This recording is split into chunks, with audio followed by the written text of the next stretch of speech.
মনি, আমার 10 লাখ টাকা লাগবো। হযরত, পাগল হয়ে গেছো নাকি? আমি 10 লাখ টাকা কোথায় পাবো? একটু বোঝার চেষ্টা করো। আরে ম্যাডাম 10 লাখ টাকা কিসের বলতেছে? দেখ মনি, আমি তোকে কখনোই ভালো টালোবাসি নাই। তোর টাকার জন্য আমি আমার প্রেমের জালে তোকে ফাঁসাইছি। আমি তোমাকে এতটা বিশ্বাস করছিলাম, আর তুমি আমার বিশ্বাসটা এইভাবে ভেঙে দিলা হযরত। আমি তোর একটা MMS ভিডিও করছি, তুই 10 লাখ টাকা দিবি, নইলে তোর ভিডিও আমি ভাইরাল করে দিব। হযরত, তুমি আমার বয়ফ্রেন্ড হও, তুমি আমাকে এইভাবে ধোকা দিবা? আমি তোমাকে অনেকটাই বিশ্বাস করতাম, আর আমি তোমাকে 1 টাকাও দিতে পারবো না। ম্যাডাম কার সাথে এভাবে কথা বলতেছে? আর আমি তো তোকে বললামই, তোর ইজ্জত সম্মান নষ্ট হবে না। তুই 10 লাখ টাকা দে, তোর MMS ভিডিওটা তুই নিয়ে যা। আর যদি তুই টাকা না দিতে চাস, তাহলে তোর এই ভিডিওটা আমি সোশ্যাল মিডিয়া ভাইরাল করে দিব। বুঝতে পারছো মিস মনি? ওখান থেকে লাখ লাখ টাকা আসবে, তখন আমারই লাভ হবে। দেখ, পরবর্তীতে তুই কিন্তু আফসোস করিস না। হযরত শোনো, তুমি আমার সাথে এরকম করো না, আমার লাইফটা পুরো ধ্বংস হয়ে যাবে। আমার মনে হয় ম্যাডাম কোনো বড় বিপদে পড়ছে। আর আমি আমার ফ্যামিলিকে কি জবাব দিব? আমার মা বাবার কাছে আমি কিভাবে আমার চেহারাটা দেখাবো? তুমিই বলো। দেখ, তোর এত কথা শুনে আমার লাভ নাই। টাকা দে, ভিডিও নিয়ে যা। হযরত শোনো, আমি তোমাকে এতটা বিশ্বাস করছি, আর তুমি আমাকে ভয় দেখাইতেছো। তুমি আমার MMS ভিডিও ভাইরাল করে দিবা? কি MMS এর কথা বললো, ভিডিওর কথা বললো? এই ফোন রাখ, আমাকে আর ফোন দিবি না। টাকা ছাড়া, টাকা ম্যানেজ করে তারপর আমাকে ফোন দিবি। হযরত, আমার কথাটা শোনো। হযরত, ফোনটা কাইতো না, শোনো। এবার মনি মজা বুঝবো, ফোনটা কেটে দে। ও তো ফোনটা কেটে দিল, এখন আমি কি করব? তাড়াতাড়ি কলেজে যেতে হবে। নয়ন ভাইয়া, একটা অটো রিক্সা ডাক দেন তো।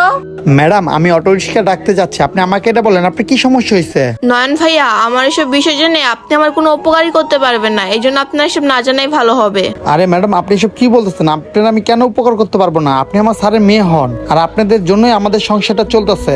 আর আপনাদের উপকার না করতে বলে আমি কার উপকার করবো বলেন? আপনি নির্ভয়ে বলেন কি সমস্যা আপনার? সত্যি কথা বলতে নয়ন ভাইয়া, আমি একজনের সাথে রিলেশনশিপে আছি।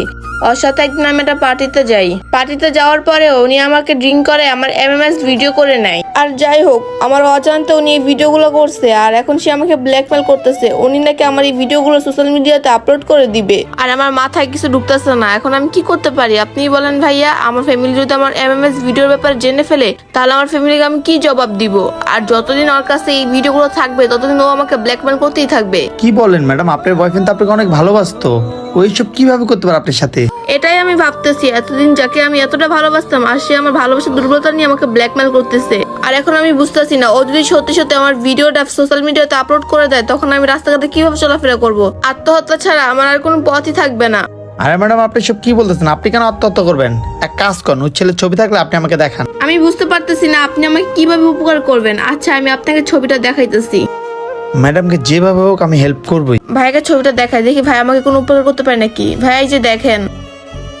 আরে হ্যাঁ, এই ছেলেকে তো আমি চিনি, ও সবসময় উত্তরে আড্ডা মারে। হ্যাঁ ভাইয়া, ও সবসময় উত্তরাতে আড্ডা দেয়, আর ওই আমার বয়ফ্রেন্ড। ম্যাডাম আপনি টেনশন করেন না, আমি আপনাকে কথা দিচ্ছি, ওর ফোনে আপনার ভিডিও আছে তাই না? আমি সন্ধ্যার ভিতর ওর ফোনটা আপনার কাছে আমি নিয়ে আসবো। ভাইয়া, আপনি সত্যি কথা বলতেছেন? কিন্তু এটা আপনি কিভাবে করতে পারবেন? ম্যাডাম আপনি টেনশন করবেন না, খারাপের সাথে খারাপ হতে হয়, এই দুনিয়ার নিয়মই এরকম, বুঝছেন? সোজা আঙ্গুলে ঘৃণা উঠলে আঙ্গুলটা ব্যাকা করতে হয়। আপনি এখানে দাঁড়ান, আমি অটো ব্যবস্থা করতেছি। ঠিক আছে ভাইয়া। মনি যদি টাকা না দেয়, মনির MMSটা যেভাবে হোক ভাইরাল করে দিব। আর উনি তো ম্যাডামের বয়ফ্রেন্ডটা না, ওই মোবাইল টিপতে তার মোবাইলটা যেভাবে হোক নিতে হবে, মুখটা চাপ দিয়ে অজ্ঞান করে ফেলে। ওই বেটা অজ্ঞান হবে, বেটা এই তো অজ্ঞান হয়েছে, মোবাইলে নিয়ে যায়। যাক ভালো মতো অজ্ঞান হয়েছে, কেউ তো দেখে নাই, পালাই এখান থেকে। কি ব্যাপার, এখনো আসতেছে না কেন? ম্যাডাম। নয়ন ভাই, আপনি চলে আসছেন? হ্যাঁ ম্যাডাম, আপনাকে বলছিলাম না আমি সন্ধ্যার সময় মোবাইলটা এনে দেবো, নেন ফোনটা। এখানে যা যা আছে সব ডিলিট করে ফেলেন এখনই। ঠিক আছে ভাই, আমি এখন ডিলিট করতেছি। মোবাইলটা অবশেষে হাতে পেয়ে গেলাম, তাড়াতাড়ি করে ভিডিওগুলো ডিলিট করি। ডিলিট করা শেষ। থ্যাংক ইউ নয়ন ভাইয়া, আজকে আপনি আমার মান-ইজ্জত সব বাঁচাইলেন। কিন্তু নয়ন ভাইয়া, আপনি এই কাজটা কিভাবে করতে পারলেন? আরে ম্যাডাম আমি ভালো করে জানি একটা মেয়ের MMS ভিডিও ভাইরাল হলে তার কত বড় একটা সর্বনাশ হয়। আর ওই ছেলেটাকে আমি অনেক ভালো করে চিনি, ও একটা বাজে ছেলে। ওই ছেলেটার লাইফ তো ছেলেটা নষ্ট করে ফেলছে, আপনার লাইফটাও সে নষ্ট করতে চাইছিল। তাই আমি প্ল্যান করে ওই ছেলেটার কাছ থেকে মোবাইলটা ছিনতাই করে নিয়ে আসছে, ও বুঝতেও পারে নাই। নয়ন ভাইয়া, আপনাকে যে কি বড় ধন্যবাদ দিব সেটা আমি জানি না, কিন্তু আজকে আপনার জন্য আমার মান-ইজ্জত সব বেঁচে গেল।